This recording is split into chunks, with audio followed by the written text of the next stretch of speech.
Godwin John ministries வழங்கும் தினம் ஒரு சத்திய வார்த்தை. இந்த ஆடியோ நிகழ்ச்சிக்கு உங்களை அன்புடன் வரவேற்கிறோம்.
கிறிஸ்துவுக்குள் பிரியமானவர்களே, ஆண்டவரும் உலக இரட்சகருமாகிய இயேசு கிறிஸ்துவின் தெய்வீக நாமத்தினாலே வாழ்த்துக்கள்.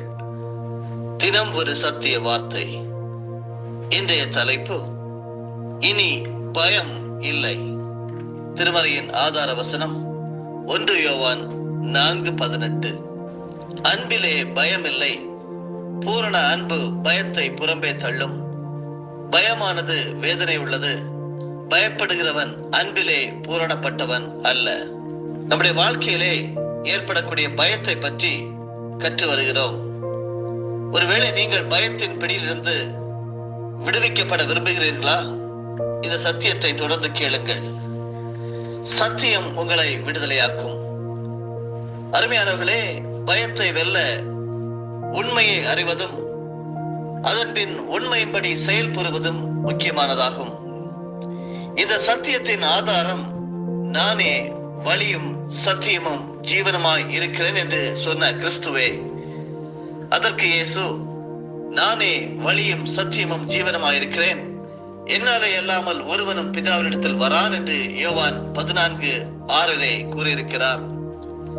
தேவனுடைய சத்தியத்தை கண்டுகொள்வதற்கான முதல் படி அவரது வார்த்தை, அதாவது சத்திய வேதாகமம். உங்கள் பயத்தின் பின் மறைந்துள்ள பொய்யை இனங்கண்டு அந்த பொய்யின் இடத்தில் சத்தியத்தை வைப்பதே சத்தியத்தை பயன்படுத்துவதன் முதல் அடியாகும். யோவான் 8:32 கூறுகிறது, சத்தியத்தை அறிவீர்கள், சத்தியம் உங்களை விடுதலையாக்கும் என்று. இந்த பயம் நம்மை எப்படி அச்சுறுத்துகிறது, ஆனால் சத்தியம் நம்மை எப்படி விடுதலையாக்குகிறது என்று சொல்லி சில உதாரணங்கள் மூலமாகவும் வேதாகமத்தின் அடிப்படை வசனங்கள் மூலமாகவும் கற்றுக்கொள்வோம். பயம் சொல்லுகிறது, இந்த பயத்தினால் வரும் பயங்கர உணர்வை என்னால் தவிர்க்க முடியாது என்று சொல்லி உங்களுடைய உள்ளார்ந்த பயம் சொல்லுகிறது. சத்தியம் சொல்லுகிறது, இந்த உணர்வு எனது மனதையும் சரீரத்தையும் பாதிக்கும் ஒரு ஏமாற்று வித்தை, அது சத்தியத்தை அடிப்படையாக கொண்டது அல்ல. ஏனென்றால் சங்கீதம் 27:3 சொல்லுகிறது, எனக்கு விரோதமாக ஒரு பாளையம் இறங்கினாலும் என் இருதயம் பயப்படாது, என் மேல் யுத்தம் எழும்பினாலும் இதிலே நான் நம்பிக்கையாய் இருப்பேன் என்று. இரண்டாவதாக, பயம், எனக்கு ஏதோ முடிய போவது போன்ற உணர்வு வருகிறதே, நான் மரிக்க போவது போல உணர்வை அடைகிறேனே என்று. சத்தியம் சொல்கிறது, சாகும் நேரம் கர்த்தரின் கரத்தில் உள்ளது, நான் அவரையே நம்பி இருக்கிறேன் என்று சொல்லி யோபு 14:5 கற்றுத்தருகிறது. அவனுடைய நாட்கள் இம்மாத்திரம் என்று குறிக்கப்பட்டிருக்கையில் அவனுடைய மாதங்களின் தொகை உம்மிடத்தில் இருக்கிறது. அவன் கடந்து போகக்கூடாத எல்லையை அவனுக்கு ஏற்படுத்தினர் என்று. மூன்றாவதாக பயம் சொல்லுகிறது, பிறர் என்னை குறித்து என்னை நினைப்பார்களோ என அஞ்சுகிறேன். சத்தியம் சொல்லுகிறது, எனது சந்தோஷம் மனுஷரை பிரியப்படுத்துவதில் அல்ல, கர்த்தரை சந்தோஷப்படுத்துவதிலேயே எனது சமாதானம் உள்ளது என்று 2 கொரிந்தியர் 5:9 கற்றுத்தருகிறது. அவருக்கு பிரியமானவர்களாய் இருக்க நாடுகிறோம் என்று. நான்காவதாக பயம் சொல்லுகிறது, நான் நம்பிக்கையற்று இருக்கிறேன், என்னால் ஒருபோதும் மாறவே முடியாது. ஆனால் சத்தியம் சொல்லுகிறது, கிறிஸ்துவில் நான் புது சிருஷ்டி, நம்பிக்கையற்றது என ஒன்றுமே இல்லை என்று. ஏனென்றால் 2 கொரிந்தியர் 5:17 அவ்வாறாகத்தான் நமக்கு கற்றுத்தருகிறது. ஒருவன் கிறிஸ்துவுக்குள் இருந்தால் புது சிருஷ்டியாயிருக்கிறான், பழையவைகள் ஒழிந்து போயின, எல்லாம் புதிதாயின. ஐந்தாவதாக பயம் சொல்லுகிறது, நான் மிகவும் மனம் கலங்கி இருக்கிறேன், என்னால் சரியாக சிந்திக்க முடியவில்லை என்று. சத்தியம் சொல்லுகிறது, கர்த்தர் என் மனதை காத்து எனக்கு சமாதானம் தருவார். பிலிப்பியர் 4:7 நமக்கு கற்றுத் தருகிறது, எல்லா புத்திக்கும் மேலான தேவ சமாதானம் உங்கள் இருதயங்களையும் உங்கள் சிந்தைகளையும் கிறிஸ்து இயேசுவுக்குள்ளாக காத்துக்கொள்ளும் என்று. ஆறாவதாக பயம் சொல்லுகிறது, நான் கட்டுப்பாட்டுடன் இருப்பதே எனக்கு பாதுகாப்பு என்று. சத்தியம் சொல்லுகிறது, கர்த்தர் என் வாழ்வை தமது கட்டுப்பாட்டுக்குள் வைத்திருக்கிறார், அவர் ஒவ்வொரு அடியிலும் என்னோடு இருக்கிறார் என்று. உபாகமம் 31:8 அப்படிதான் நமக்கு கற்றுத் தருகிறது. கர்த்தர் தாமே உனக்கு முன்பாக போகிறவர், அவர் உன்னோட இருப்பார், அவர் உன்னை விட்டு விலகுவதும் இல்லை, உன்னை கைவிடுவதும் இல்லை, நீ பயப்படவும் கலங்கவும் வேண்டாம் என்று. ஏழாவதாக பயம் சொல்லுகிறது, தப்பி செல்ல எந்த வழியுமின்றி நான் அடைபட்டு இருக்கிறேன் என்று. ஆனால் சத்தியம் சொல்லுகிறது, கர்த்தர் எப்போதும் தப்பி செல்ல ஒரு வழியை உண்டாக்குபவர் என்று. 1 கொரிந்தியர் 10:13 மனுஷருக்கு நேரிடுகிற சோதனையை அல்லாமல் வேற சோதனை உங்களுக்கு நேரிடவில்லை, தேவன் உண்மையுள்ளவராய் இருக்கிறார், உங்கள் திராணிக்கு மேலாக நீங்கள் சோதிக்கப்படுகிறதற்கு அவர் இடம் கொடாமல் சோதனையை தாங்க தக்கதாக சோதனையோடு கூட அதற்கு தப்பிக்கொள்ளும்படியான போக்கையும் உண்டாக்குவார் என்று சொல்லி. அருமையானவர்களே, வேதம் நம்முடைய கையிலே கிடைக்கப்பட்டிருக்கிற மிகப்பெரிய பொக்கிஷம். அதை ஆராய்ந்து பாருங்கள், அதிலே இருக்கக்கூடிய சத்தியத்தை தேடி வாசியுங்கள், அல்லது இதே போல சத்திய வார்த்தைகளை கேளுங்கள். பயம் எங்க இருக்கிறது என்று சொல்லி அப்படியே மறைந்து போய்விடும். இயல்புக்கு அதிகமான பயத்தின் சில அறிகுறிகளை பார்ப்போம். கேட்டுக்கொண்டிருக்கிறவர்களே, இயல்புக்கு அதிகமான பயம் ஏற்படும் போது சூழ்நிலையின் தன்மையை காட்டிலும் பயத்தின் விகிதம் மிகைப்படுகிறது. உண்மையிலே சூழ்நிலைக்கு முற்றிலும் சம்மந்தமின்றி பயம் இருக்கும். இயல்பை மீறிய பயம் திகிலை விளைவிக்கும். இயல்புக்கு அதிகமாக பயப்படும் போது அதனால் திகில் தாக்குதல், அதாவது பேனிக் அட்டாக் என்று ஏற்படலாம். ஒரு 10 நிமிடத்திற்குள் கீழ்கண்டவற்றில் 4 அல்லது அதற்கு மேற்பட்ட அறிகுறிகள் ஏற்பட்டால் திகில் தாக்குதல், பேனிக் அட்டாக் ஏற்படலாம். 1.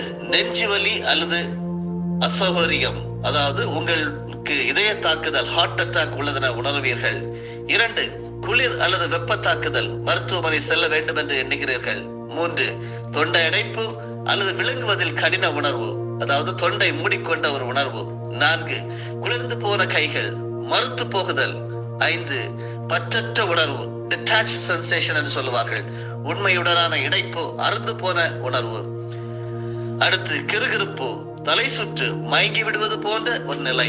அடுத்ததாக கட்டுப்பாட்டை இழந்து போனது போன்ற ஒரு பயம், அதாவது பிடித்து பிடித்தது போன்ற ஒரு எண்ணம். அடுத்ததாக மூச்சு இறைப்பு, மூக்கை இறுக பிடித்தது போன்ற ஒரு உணர்வு.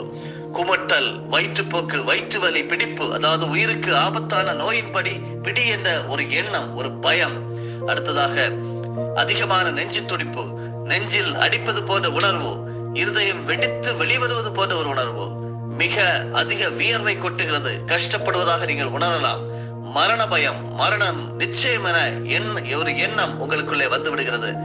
ஆட்டம், நடுக்கம், முடிந்து விட்டது என்ற எண்ணம். கேட்டுக்கொண்டிருக்கிறவர்களே, இயல்பை மீறிய பயம் ஆட்கொள்ளும் போது நீங்கள் பயப்படும் காரியத்தை விட உங்கள் பயத்தின் அறிகுறிகளை குறித்து அதிக பயம் உண்டாகும். இந்த அறிகுறிகள் தான் உங்களுடைய வாழ்க்கையிலே நீங்கள் பிறரிடம் சொல்ல தோன்றுகிறது, இந்த அறிகுறிகள் என்னை பயமுறுத்துகிறது, நான் மரித்து போக இருக்கிறேன் என்று சொல்லி. கேட்டுக்கொண்டிருக்கிறவர்களே, யோபுவை போன்ற அனுபவம் ஒருவேளை உங்களுக்கு வந்து கொண்டிருக்கலாம். பயங்கரங்கள் என்மேல் திரும்பி வருகிறது, என் சுக வாழ்வு ஒரு மேகத்தை போல் கடந்து போகிறது என்று சொல்லி யோபு 30:15 சொல்லி இருக்கிறார். அதே போல அநேக பேர் என்று சொல்லிக் கொண்டிருக்கிறீர்கள். கேட்டுக்கொண்டிருக்கிற அருமையான தேவனுடைய ஜனங்களே, சற்று நிதானித்து இந்த சத்தியத்தை கேளுங்கள். பயத்தை அதிகப்படுத்துவது எது என்று, பாதுகாப்பை குறித்த பயம் எப்படி? பொருளாதார பாதுகாப்பு. இந்த கருத்தரங்கில் நான் நன்றாக செயலாற்றாவிட்டால் எனது வேலையை நான் இழக்க நேரிடும் என்று சொல்லி வேலை செய்கிறவர்கள் சொல்கிறார்கள். சரீர பாதுகாப்பு. நான் வீட்டை விட்டு அதிக தூரம் வாகனத்தை ஓட்டி சென்று விட்டால் ஏதாகிலும் ஒரு விபத்தில் சிக்க வேண்டியது வரும். என் கண்களிலே எனக்கு சரியான பார்வை தெளிவு இல்லை, அதனால் ஒருவேளை நான் விபத்தில் சிக்கிவிடுவேன் என்று. சரீர சுகம்.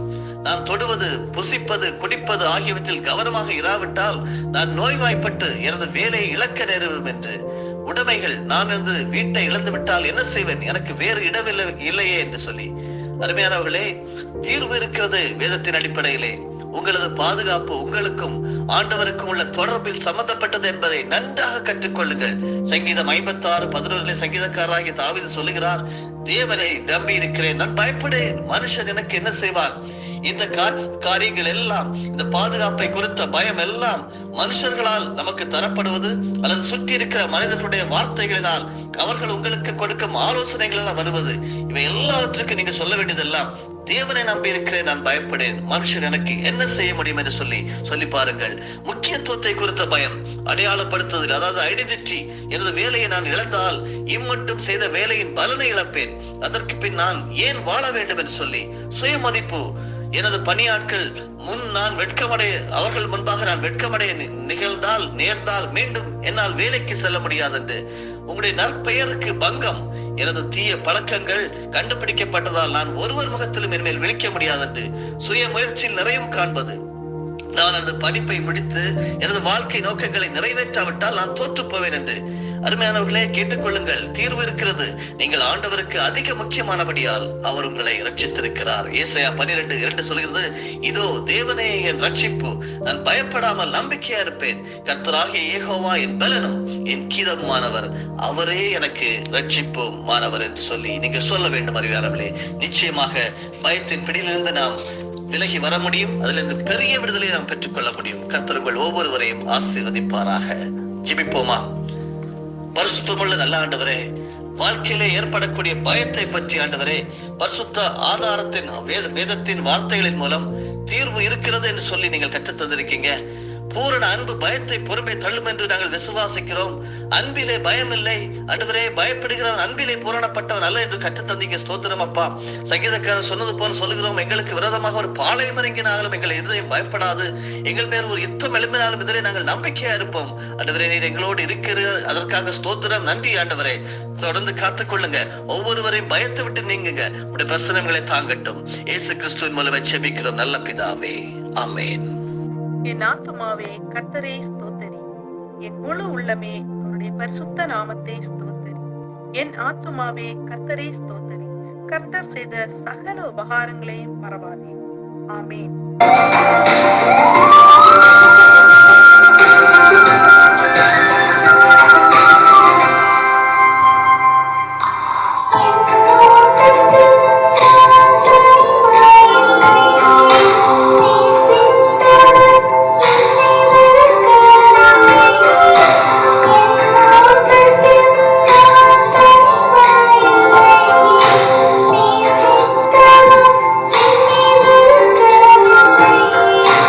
நீ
மனதார ஆசீர்வதிக்கிறோம்.